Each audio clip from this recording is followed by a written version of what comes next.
So if we have a place on this side where we can gather that information and then share it with our Port of Entry officials. It's funny that you say that because we were thinking of putting up a hospitality kiosk, really a tent, hospitality tent for during the Second and Caribe, during that week, on our side, where we have naps and, specials from the different restaurants or whatever, where people crossing. So we wanted to do it the week of Second and Caribe, so maybe we can actually come up with the questions and stuff like that. And also, for City of Caribe, we're kicking off on the 30th with a mixer at Applebee's between Applebee's and the Holiday Inn Express. We'll have a big tent out there, and we'll have tropical music, and we have some banners. I believe that the downtown businesses are making some banners. And we're going to be giving away door prizes, like gift certificates to the different businesses in the area. We've gotten lots and lots of calls from tourists that are coming to the city, and they want to know a lot of information, so this is how we got the hospitality. The hospitality tent downtown would be a good thing, and that's what we'll call it, not definition. All right? Thank you. Tomorrow's noon meeting, the ad hoc, is a hometown. Yes. And the issues we're going to talk about is immigration, right? Yes. Awesome.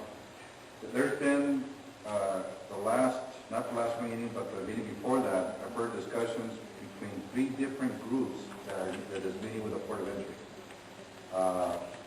Has there been any further discussion within that committee to make sure that everybody is only meeting once? We're all brainstorming is only done once and not the Port of Entry meeting with different groups?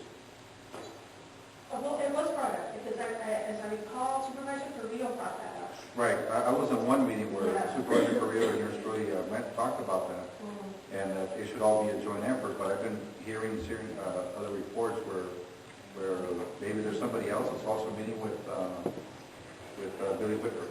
I'd like to add to that, Ralph, if we can communicate to our committees, because I know there's one with, I don't know, but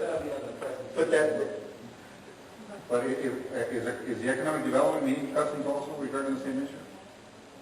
There's a subcommittee regarding border crossings, and yes, there are some meetings scheduled in the last couple of months. Then they should be at the meeting tomorrow at the ad hoc committee. Yes, we're expecting to. Okay. yeah, let's just make sure that our commissioners know that they're not extensions of City Hall, that they're appointed, to represent us at those committees, and if they have feedback, they can interact with us for all the commissions.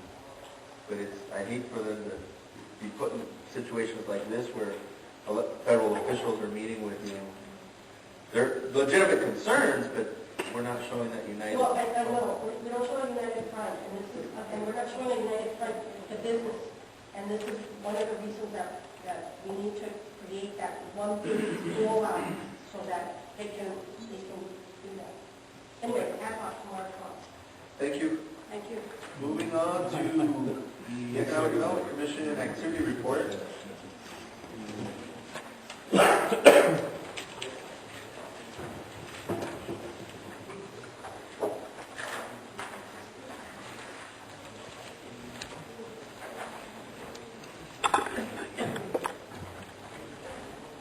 We have commissioners here.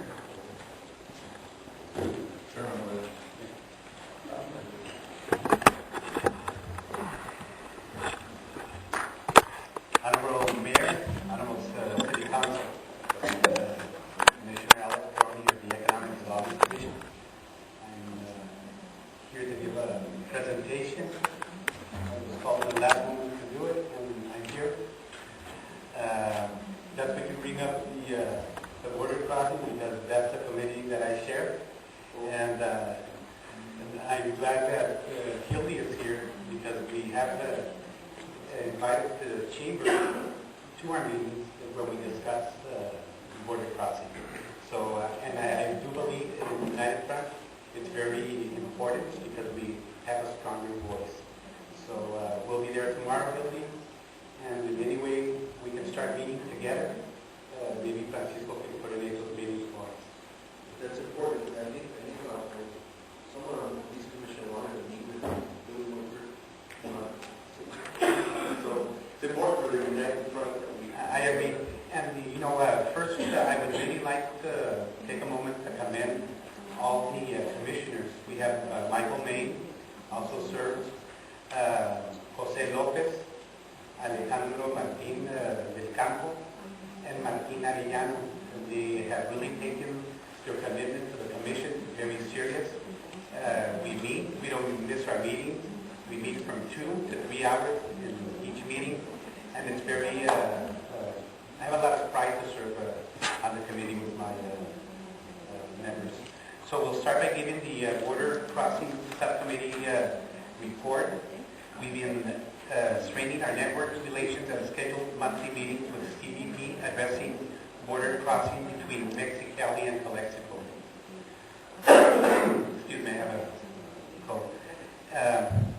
In these meetings, we've been emphasizing the need for efficiency in a timely fashion.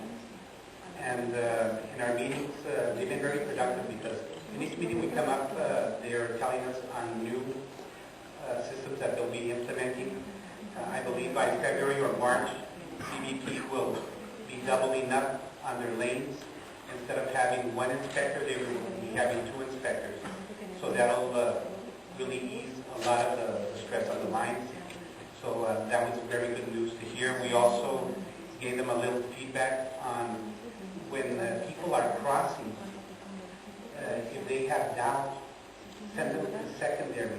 Don't do the inspection on the lane. That way the flow will be a lot better.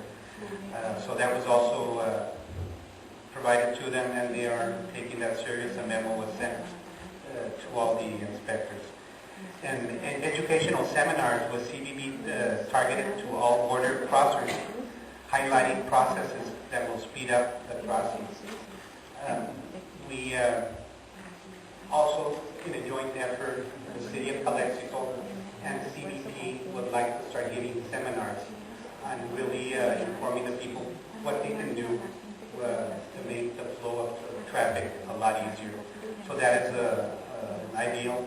Also, we talked about informing the people that as they cross the line, to have all their documents ready.